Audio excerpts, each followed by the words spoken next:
Hey, good afternoon, everybody. Today I'm doing pork and shrimp dumplings.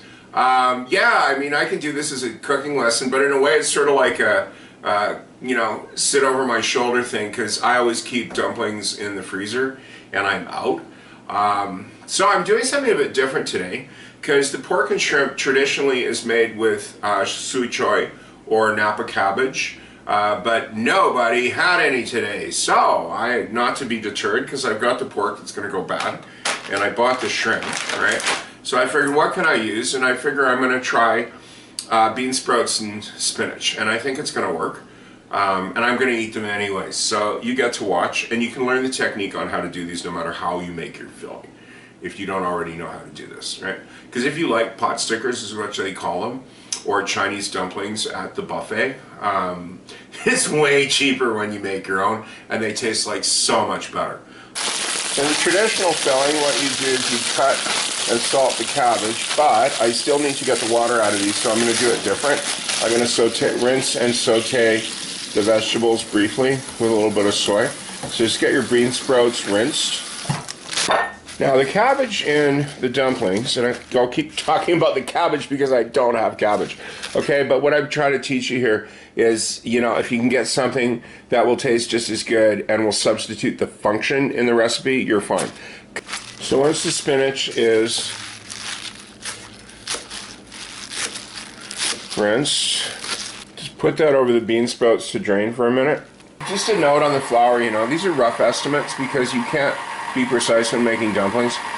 It's just a fact of life. You always better have a bit more dough than filling, and that's how I do it. As for the flour, if you can't find blending flour where you are, there's going to be some equivalent that says for sauces and gravies. Just use that instead. Then get about a cup of warm water to start, and just get a couple of teaspoons, not too much, lard. If you haven't got lard, just use vegetable oil or shortening. So I put in all the water at once. The lard hadn't completely melted. Now I know in advance this is not enough water, okay? Because if you're doing this by hand, you have absolute control over the dough. It just takes a lot longer. So what I do is I always put in less water and then top it up literally spoon by spoon till it hits the right consistency, usually about another half cup or so. So let's just get that, whoops, not too rambunctious, hang on, I'll stir that down. So when you have a dry mass like that, that's kind of what they call shaggy, what you can do is you can start pouring a little bit down the side. And I'll let you see how little I'm pouring in, like that much. And you can see it picking it up, right? We'll put in a bit more, a little bit more, and then I'll go to teaspoons. See, this is getting very, very close. This is why you don't want to just pour it all in, because if your dough is too wet, you're going to have to start adding flour and all kinds of stuff. Now, see, this is where you see the magic happening here, right? I have got one more teaspoon of dough, I've got one more teaspoon of water, and that should be it. And is that not amazing? You can see it getting sloppy just with 1 teaspoon of water. Now and you can hear it kind of mushing around on the sides. Now I will fix that.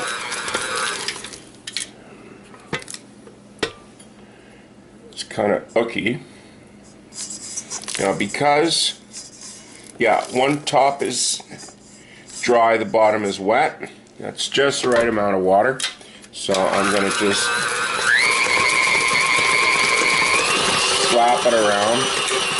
Do a little rodeo on the counter there. Now, when you peel it off and put it in, you can feel like some sides are dry, the bottom is sticky. Kind of manually knead it in and see if the dough hook will help you at all anymore.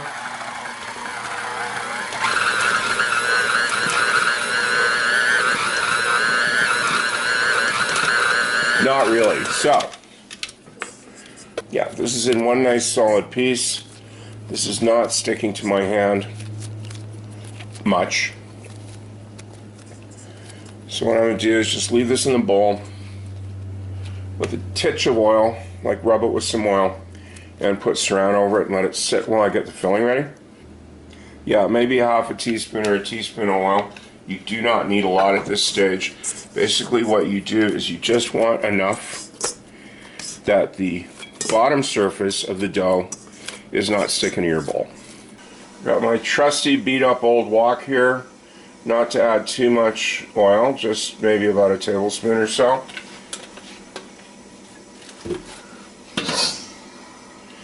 Personally, I do not believe in that whole dramatic smoking thing. It looks good on TV, but not in your kitchen. And I just put all of it in at once. Add a tablespoon or two of light soy. The reason I'm doing that is to get the water out of the vegetables. Okay, these are cooked and nearly charred. They're not unpleasant, but I can't risk it anymore. I do not have all afternoon for this, so I am going to defrost them under running water. Now, while I do this, before the trolls of impending doom descend upon me, yes, I know, you cannot refreeze frozen shrimp. So, what I'm going to do is I'm going to cook all of the dumplings and reheat the cooked ones that are going to be in the refrigerator. Now, if you're making these with fresh shrimp, yes, then you can freeze them. So I'm just going to leave it running under cold water. Do not be tempted to use warm water. You'll cook them in advance and you don't want to do that. So just let that run for a couple minutes. Yeah, these are all defrosted nicely. I'm just going to let them drain here for a minute while I season the pork. And yes, I've been making these so long I don't even measure the seasonings anymore. Okay, so probably 1-2 teaspoons of light soy, about a tablespoon of dark soy, a teaspoon of sesame oil, and 2 teaspoons or a splash or whatever of Shaoxing wine. If you can't get this stuff, use dry sherry or cooking sherry. Just put the vegetables to the side for now. You don't actually want that to cook, but they're going to cool off faster here than on the stove. Now you're going to want to pat the shrimp dry on a paper towel. Yeah, moisture is not your friend in dumplings for the simple reason that when you want them really sealed so they cook properly. And if you leave too much water inside, even though this dough is amazing and stretchy and durable, if you apply too much pressure, yeah, it'll pop open and you'll have filling and juice everywhere. So you want to rough chop the shrimp. In my younger days, I used to like assiduously cut these in 3 pieces, and then you know what? I don't care if there's a bit more shrimp in one of the dumplings. I was going to put the stuff to cool off on the back porch, but the sun is shining and it's warm in January. One of the perks of where I live. It doesn't happen all the time, but it's really pretty when it does. So instead I put it in the fridge, which works out. Now, this is not, again, an exact measure. I put a couple of tablespoons. Keep the spoon clean on the side. And then what you're going to do is just mix that up. And if your mixture is really wet, add more cornstarch. So when this is starting to look like meatloaf, sort of, just pop it back in the fridge for it to chill up for about 5 minutes. Look how nice that is, eh? After resting for that length of time. You don't even need a knife for this right now. I'm just going to tear it off in quarters. And this thing, just give it a good squeeze there.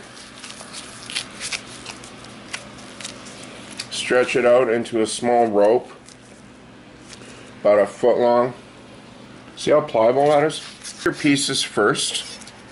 Now there's 2 ways to do this. See, this is so soft, this dough will start to stick to itself immediately. So what you're going to do, well, it's 2 dumplings. Now, if you get stuck, you can actually just pull the dough apart like that.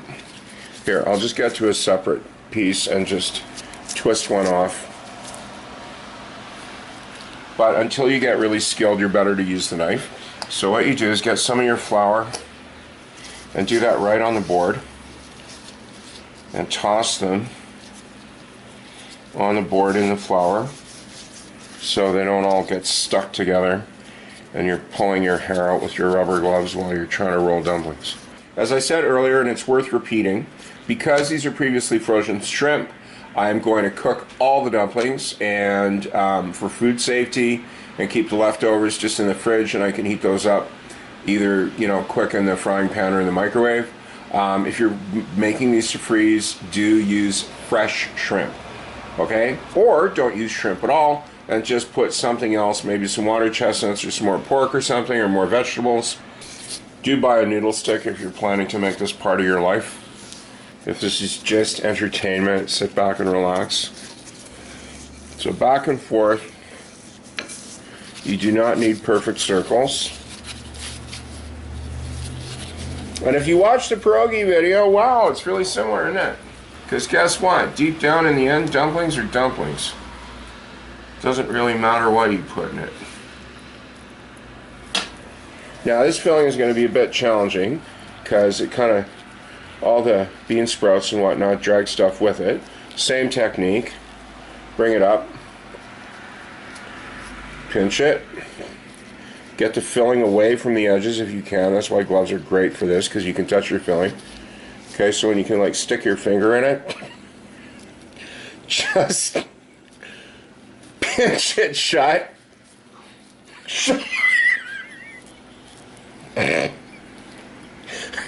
Oh my, yeah. Do I have to put like an age rating on this video? I don't know, man. Anyways, moving on. Okay, so the dumpling is made, and then what you do is you just kind of turn the edges like that, and see how nice that is? Looks just like the ones at the store, eh? And just lay that on your cookie sheet and keep going. I'll show you how to do a couple more because I'm losing the light here, and then I'll just motor on and get these done.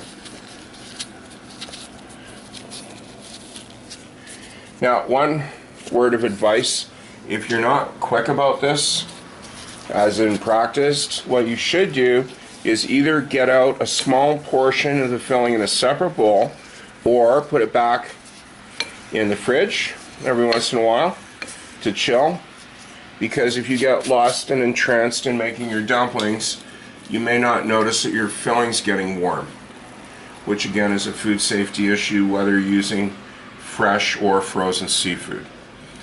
So again, get your wrapper, pinch at the top, get the bits in, pinch from the side. Again, get that shrimp in there, and pinch, pinch, pinch. And you can just want to show you there that you got your edges, and then you scallop them by just, here, I'll do that in slow motion or a bit closer so you can see it.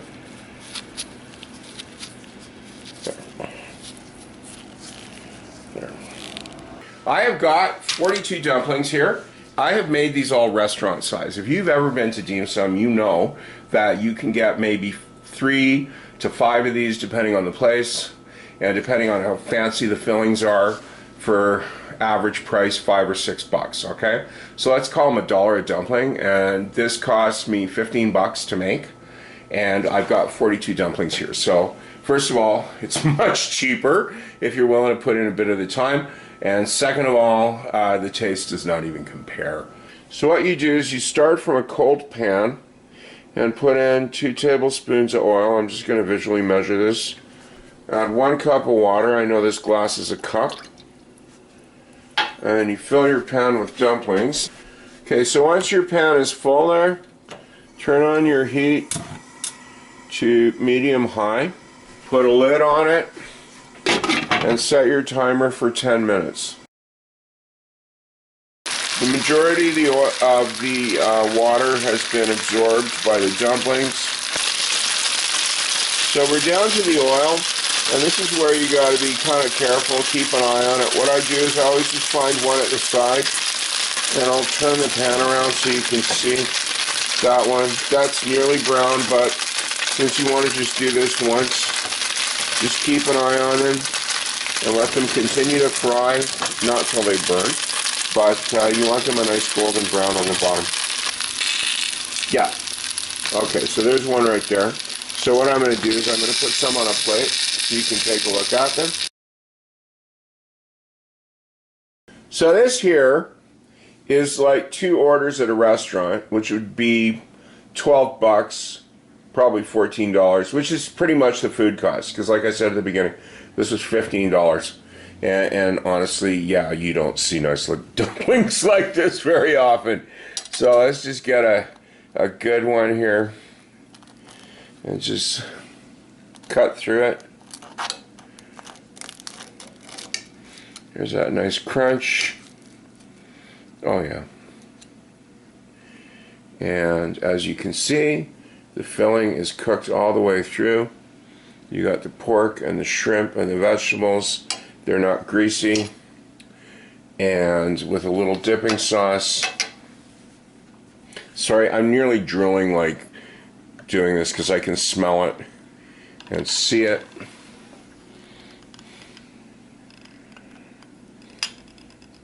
Well, yeah, I dipped it, so I gotta eat it now, right? Oh. Oh, wow. Those are really good. You should try them. I'm gonna go eat supper now. Thanks for watching and subscribe.